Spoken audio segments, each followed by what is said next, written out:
இருக்கக்கூடிய சொர்க்கிய ஸ்ரீ ரகுநாத சிவாச்சாரியார் அவர்களுடைய முன்னுலக ஆசியோடு இப்பொழுது இந்த ஆலயத்தினுடைய ஸ்தானிக சிவாச்சாரியார் விளங்குகின்ற கைலாசநாத சிவாச்சாரியார் அவர்களுக்கு இந்த வருஷத்தினுடைய மகோத்சவ சிவாச்சாரியராக இங்கே வந்து சிறப்பாக பணிகளை எல்லாம் நிகழ்த்தி கொண்டிருக்கின்ற எங்களுடைய பெருமைக்குரிய எங்களுடைய சிவாச்சாரிய பரம்பரையிலே ஒரு பெரும் கௌரவத்தை பெற்றிருக்கின்ற ஆகம பிரவீணா சிவஸ்ரீ கைலை வாமதேவ சிவாச்சாரியார் அவர்கள் உள்ளிட்ட அத்தனை அந்தோத்தவர்களுடைய திருப்பாத கமலங்களையும் பணிந்து வணங்கி இன்றைய விழாவுடைய உபயோகமாக இருக்கின்ற சைவ தமிழ் சங்கத்தினுடைய இளந்தொண்டர் சபையை சார்ந்த அன்புக்குரியவர்களே, சைவ தமிழ் சங்கத்தை சார்ந்த சிவதொண்ட பெருமக்களே, இங்கே மிக சிறப்பான வகையிலே பஜனைகளை வழங்கி இருக்கின்ற பஜனை குழுவை சார்ந்த அடியார் பெருமக்களே, எல்லாவற்றுக்கும் மேலாக இந்த பார்வதி சமேத பரமேஸ்வர பெருமானை அனவரதமும் வழிபாடு செய்து வருகின்ற அடியார் பெருமக்களே, பக்த கோடிகளே, சிவநேச செல்வர்களே, உங்கள் அனைவருக்கும் அன்பு கலந்த வணக்கங்களை தெரிவித்து அனைவருக்கும் எல்லாம் வல்ல பார்வதி சமேத பரமேஸ்வர பெருமானுடைய தனிப்பெரும் கருணை கிருபாகடாட்சம் எல்லோருக்கும் நிறைவாக கிடைக்க வேண்டும் என்று மனதார பிரார்த்தித்துக் கொள்கிறேன். நேரம் 12:25 வந்துவிட்டது. 12:30 முடிக்க வேண்டும். ஒரு 2 நிமிடத்துக்குள்ளே முடித்து விடலாம். ஒரு சமய சொற்பொழிவாக என்று இல்லாமல் நேற்று அன்னைக்கு இளத்தோட்ட சபையை சார்ந்தவர்களுடைய திருவிழா என்ற காரணத்தினாலே நான் நிறைய நேரம் கதைப்பதற்கு வாய்ப்பில்லை. ஆனால் ஒரு பெரிய வேலையை போட்டு தண்ணி சபை நாட்டாண்ட தீபக்கூர்வன்ற மாதிரி வச்சுக்கிட்டோம். நாங்கள் கொஞ்சம் நேரத்தில் பேசி முடிச்சுட்டு வரும். அவை எல்லாருக்கையும் ஒரே இடையாக சொல்லிவிட முடியாது. ஆனால் அன்புக்குரியவர்களே, சில சிந்தனைகளை நாங்கள் சொல்ல வேண்டும். மனதை போல சொல்வது போல ஒவ்வொரு ஆலயங்களையும் வழிபாடு நடந்ததன் பின்பு அல்லது பூஜை நடந்தது, கிரி நடந்ததன் பின்பு சில நிமிடங்கள் நாங்கள் உட்கார்ந்திருந்து வழிபாடு செய்ய வேண்டும். ஏனென்றால் அப்பொழுதுதான் எங்களுடைய மனம் ஒடுங்கும். அந்த மனம் எப்படி ஒடுங்கும் என்றால் பஞ்சபூதத்தோடு கலக்கிற போதுதான் ஒடுங்கும். அப்ப நிலத்தில் உட்கார்ந்து இருக்கிற போதுதான் நில தத்துவத்தில் இருந்து எங்களுக்கு இதெல்லாம் ஒரு வைப்ரேஷன் சார்ந்த விஷயம். இது எல்லாமே என்ன சொல்றது, அனுபவ ரீதியாக உணரக்கூடிய விஷயங்கள், இதை சொல்லி வழங்கப்படுத்த முடியாது. அப்ப அந்த வகையிலே நாம் நினைக்கிறோம் என்னவென்றால், இப்படி ஆலய வழிபாடுகள் நடைபெற்றது பின்பு சொற்பொழிவுகள் நடக்கிற பொழுதுதான் இப்படி எல்லாம் பேச வேண்டுமா, இப்படி கலைக்க வேண்டுமா, இப்படி சொற்பொழிவுகள் தேவைதானா என்றால், அன்புக்குரியவர்களே, சொற்பொழிவுகள் சமய பிரசங்கங்கள் என்பது கூட ஒரு வழிபாட்டின் அம்சம் தான். அதை தயவு செய்து புரிந்து கொள்ளும். இது ஒரு வழிபாடு தான். அன்னதானமே வழிபாடு என்று வருகிற பொழுது பாருங்க, எந்த சமயத்திலாவது சாப்பாடே பூசை இருக்கா? எவ்வளவு பெரிய கொடுத்துருக்காரு சொல்லுவாங்க. சொல்றோடனே அந்த ஞாபகம் வந்து இருக்கும் எல்லாருக்கும். அவ நேரம் சரியாக இருந்தாலே அவ சாப்பாடுங்கிற சம்பவத்தையே, சாப்பிடுங்கிற ஒரு விஷயத்துல சாப்பாடுடைய சரித்திரம் கிடையாது, ஒரு சம்பவம். ஒரு நாளைக்கு 3 நேரம் கணக்கு வச்சுக்கிறீங்களா, சாப்பிடுறீங்களா, அது ஒரு சம்பவம். ஆனா அந்த சாதாரண சம்பவத்தையே பூஜையாக ஒரு வழிபாடாக செய்யக்கூடிய இடமாக சமயமாக நாங்கள் தான் இருக்கிறோம். அதற்கு மகேஸ்வர பூஜை என்று பெயர். அது எப்படின்னா, நாங்கள் சாப்பிடுவதை தாண்டி இன்னொருவருக்கு சாப்பாடு கொடுக்கிற பொழுது அவரை மகேஸ்வரனாக நினைக்கிறவங்க. மகேஸ்வரன் என்பது என்னுடைய சமய தத்துவத்திலே 4வது அதை பிரித்து கொண்டிருக்கிறது. 4வது என்றால் முதலாவது பிரம்மா, விஷ்ணு, ருத்ரன், மகேஸ்வரன், சதாசிவன். 5 நிலைகள் இருக்கிறது என்னுடைய சிவனுக்கு. பிரம்மா, விஷ்ணு, ருத்ரன், மகேஸ்வரன், சதாசிவன். 4வது நிலையில இருக்கக்கூடிய வழிபாட்டின் உச்சம் தான் மகேஸ்வர பூஜை. அவர் சாப்பாட்டையே பூஜையாக வச்சிருக்கிறாங்க. பேசுவதை, கும்பிடுவதை, அல்லது 2 பேர் இறைவனை பற்றி கதைப்பதை, அல்லது சும்மா தியானத்தில் இருப்பது எல்லாமே வழிபாடாக இருக்கிறது. எனவே சொற்பொழிவும் ஒரு வழிபாடு தான் என்பதை முதலிலே மனதிலே வைத்துக் கொள்ளுங்கள். இப்ப நீங்கள் நேரத்தை வீணாக்கவில்லை. இப்பொழுதும் சிவனை கும்பிட்டு கொண்டுதான் இருக்கிறீர்கள். சொற்பொழிவும் ஒரு வழிபாடு தான். அந்த வகையிலே எங்களுடைய இன்றைய நாளை பொறுத்த வரைக்கும் மிக சிறப்பான வகையிலே இன்றைய நாள் இளந்தொண்டர் சபையை சார்ந்தவர்களுடைய திருவிழா. மிக மகிழ்ச்சியாக இருக்கிற வாமதேவ சிவாச்சாரிய அவர்கள் சொன்னது போல எந்த ஆலயங்களிலும் இல்லாத, குறிப்பாக நிறுவனை திருநாட்டில் இல்லாத ஒரு பெரும் சிறப்பு இங்கே அடுத்த தலைமுறையை சார்ந்தவர்கள் பொருட்படுத்த ஒரு நிகழ்வை செய்வது என்பது. நாங்கள் நிறைய பேர் அப்படித்தான். அவங்க வாராதில்லை, வார வெளியில சொல்லுவோம், ஆனால் வந்தா வர மாட்டாங்க. நான் தவறாக சொல்லவில்லை, பல விஷயங்கள் அப்படித்தான்.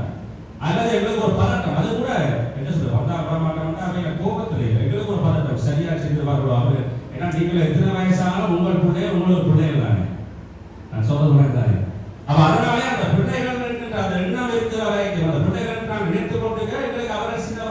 தான் தெரிவார்கள்.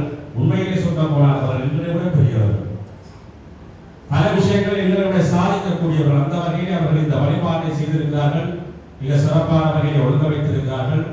நீங்கள் நினைப்பது போல அடுத்த தலைமுறை சார்ந்தவர்கள் இங்கே சிறப்பாக பணிகளை செய்து கொண்டிருக்கிறார்கள், செய்வார்கள் நம்பிக்கை.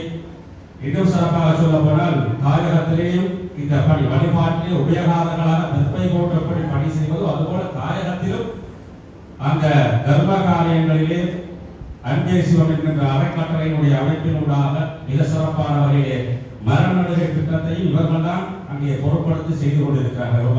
தயவு செய்து ஒரு கரகோஷம் செய்து ஏன் நான் மரநடுகை திட்டத்தை சிறப்பாக நான் இங்கே சொல்ல விரும்புகிறேன் என்றால், ஒரு வேதனையான விஷயம் அன்புக்குரியவர்களே, மனிதர்கள் மாறிக்கொண்டிருக்கிறோம், மனிதர்கள் நேரத்துக்கு நேரம் மாறிக்கொண்டிருக்கிறோம், மனித உணர்வுகள் மாறிக்கொண்டிருக்கிறது, மரம் மாறுவதே இல்லை. உதாரணத்துக்கு கூட சொல்ல, நீங்கள்லாம் பன்னிக்கு போயிருப்பீர்கள், தாயகத்துக்கு போயிருப்பீர்கள், பன்னியில விஸ்வமடுக்கு போயிருப்பீர்கள் இல்லையா? விஸ்வமடுவில் அந்த எங்களுடைய குலதெய்வங்களுடைய இடத்திற்கு அங்காலே போகிற பொழுது மிகப்பெரிய அடர்ந்த காடு பார்த்திருப்பீர்கள். அந்த காடு என்ன காடு என்றால் தேக்கங்காடு பார்த்திருப்பீர்கள், பார்த்தவர்களுக்கு தெரியும். அந்த தேக்கங்காட்டை வைத்தவர்கள் இப்பொழுது இல்லை. நான் சொல்வது ஒரு விளக்கம் நினைக்கிறேன். அப்படி தேக்கங்காட்டை வைத்தவர்கள் இப்பொழுது இல்லை. ஆனால் அந்த தேக்கு மரங்களை இன்றைக்கு பாருங்கள், கம்பீரமாக நிமிர்ந்து நிற்கிறார். வைத்தவர்கள் இல்லை என்ன சொல்றாங்க? விதைகள் விதைத்தவர் உறங்கினாலும் விதைகள் உறங்காது என்று சொல்வார்கள். அன்புக்குரியவர்களை, வைத்தவர்கள் இல்லை. அந்த மரம், நாங்கள் திருவள்ளுவர் கூட, அது கூட திருவள்ளுவர் கூட மனிதனை சொல்லுகிற பொழுது மரம் என்று பேசுவார். மரத்துக்கு எங்களை கூட ஆராய் இல்லையா? மரம் என்று பேசுவார். ஆனால் மரத்தின் சிறப்பை பாருங்கள், வைத்தவர்கள் இல்லை, வளர்ந்த மரம். என்ன சொல்வது? நகைச்சுவை சொல்வது, நீங்கெல்லாம் என்ன சொல்ற, தண்ணி ஊற்றி வளர்ந்த பிடிக்கிறவர்கள், நாங்கள் தானா வளர்ந்த காத்து வரவும் சொல்றாங்க. அப்ப வைத்தவர்கள் இல்லை, வைத்த மரம் கம்பீரமாக நிமிர்ந்திருக்கிறதே, மரமே நிமிர்ந்திருக்கிறதே. மனிதர்கள் இன்றைக்கு எவ்வளவு இடங்களில் கூடி கூறி போய்விட்டோம், இலக்குகளை விட்டு விலகி விட்டோம் தெரியுமா? இப்ப சொல்லுங்க, மனிதன் பெரிதா மரம் பெரிதா? எனவே ஒவ்வொன்றில் உங்களுக்கு வாழ்க்கையிலே கற்றுக்கொள்ள பல விஷயங்கள் இருக்கிறது. ஒரு மரம் நடுவதிலே கூட இவ்வளவு விஷயங்கள். அதனால்தான் என்னுடைய சமயத்திலே மரத்தை கூட வழிபாடாக, இறைவனாக, மூர்த்தி, தலம், விருட்சம், தீர்த்தம் என்றெல்லாம் சொல்லுவாங்க. அதிலே தல விருட்சம் என்பது அப்படித்தான்.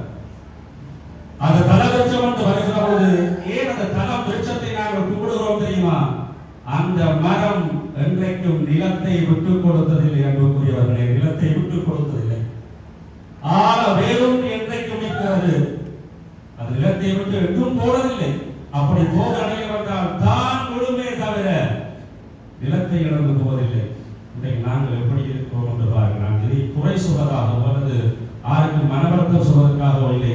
நாங்கள் என்றைக்கு எங்களுடைய நிகழ்காலத்தை புரிந்து கொள்கிறோமோ அப்பொழுதுதான் எதிர்காலம் பற்றிய திட்டங்களை சரியாக தீட்ட முடியும். எனவே வழிபாடு என்று வருகிற பொழுது நான் போன தடவையும் சொல்லியிருக்கிறேன், ஒரு பூச்செடிக்கு நீங்கள் தண்ணீர் ஊற்றினாலும் அது சிவபூர்த்தி தான். அதை புரிந்து கொள்ளுங்கள். எங்களுடைய சமயத்திலே, வாழ்வியலிலே, தத்துவத்திலே சொல்லப்பட்டிருக்கிறது, பசு கைங்கரியம், பதி கைங்கரியம் என்று சொல்லப்பட்டிருக்கிறது.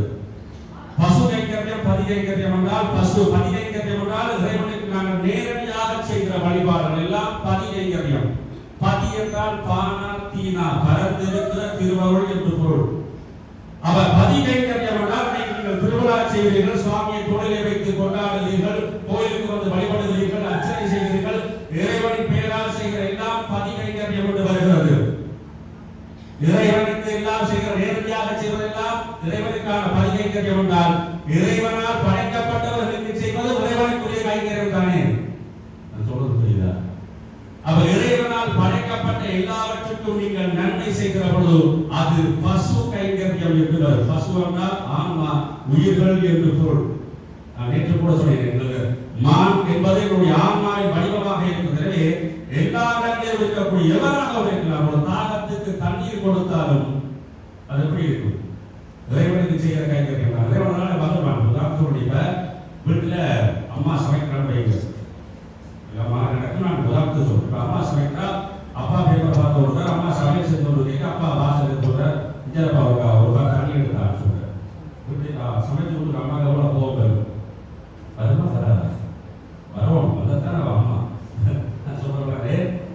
இங்க எவ்வளவு வழக்கையோட சண்டை பிடிச்சி சமைச்சு விட்டு போடுற மாதிரி இதுல பேப்பர் பயமாக எடுத்து வர கால் பிரச்சனை எடுத்து கால பிரச்சனையோட வராது வரும் ஒமையா தவறு யாரு அவன் இவரை எங்க பார்க்கணும் அவருடைய அவரான நாட்டு அரசு கொடுக்க தீர்மானிக்க போறாரு காலமே காலம் போட்டு நியூஸ் பேப்பர் வாங்க கொடுத்தது அப்படியே காலத்துல தாய் டென்ஷனா சமைத்துக் கொண்டிருக்கிற பொழுது தகப்பன் கோவில இருந்து தண்ணீராக வருகிற பொழுது ஒரு பிள்ளை அவருடைய பிள்ளை ஓடி வந்து தண்ணீர் எடுத்து கொடுத்தால் இந்த தாயின் மனம் எப்படி சொல்லுவாங்க நான் சொல்றவங்களுக்கு விளங்குதா வேலை டென்ஷன்ல பரபரப்புல இந்த ஒரு தண்ணீர் வாரத்துல இங்க பொங்கி அழுகி நினைப்ப வளமையாக அறிவு விஷயம் சில நேரத்தில் அப்ப இப்படி ஒரு சம்பவம் இன்னும் அழுகி போயிடும் அப்ப இந்த நேரத்துல அவர் தண்ணீர் கேட்கிறார் இவர் சமைத்துக் கொண்டிருக்கிறார் தங்களுடைய பிள்ளை ஓடி போய் தண்ணியை கொண்டு கொடுத்தால் குடிச்சவர் தாப்பனே அப்படின்னா அவர் விஷயம் அவர் ஆக்கந்தானே பார்க்க மாட்டார் சிலர் அது ஆனா என்ன அப்படி கொடுக்கிறவங்க ஒரு தாயில மனம் அப்படின்னு எனக்கு சுத்த உதவி செய்ய சந்தோஷமா வராது